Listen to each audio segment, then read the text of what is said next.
Hello বন্ধুরা, সোমস ক্রিয়েশনের আরও একটি নতুন ভিডিওতে তোমাদের সকলকে স্বাগত।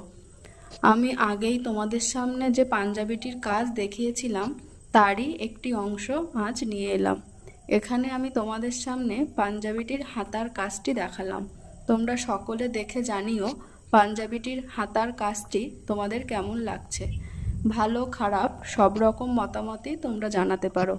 আমার মনে হয় তোমাদের মতামত আমার কাজের জন্য আমাকে আরও উৎসাহিত করবে। আর তোমরা ভালোবেসে পাশে থাকলে, আমার পেজটিকে ফলো করলে আমার অনেক ভালো লাগবে। সবার জন্য আমার ভালোবাসা, তোমরা সকলে পাশে থেকো, তাহলেই আমি আরও নতুন নতুন কাজ করতে উৎসাহ পাবো এবং আমার খুব ভালো লাগবে। সকলকেই অনেক অনেক ধন্যবাদ। তোমরা অনেক সাপোর্ট করেছো আমাকে, তার জন্যে আমি অনেক কৃতজ্ঞ তোমাদের কাছে। সকলে ভালো থেকো। নমস্কার।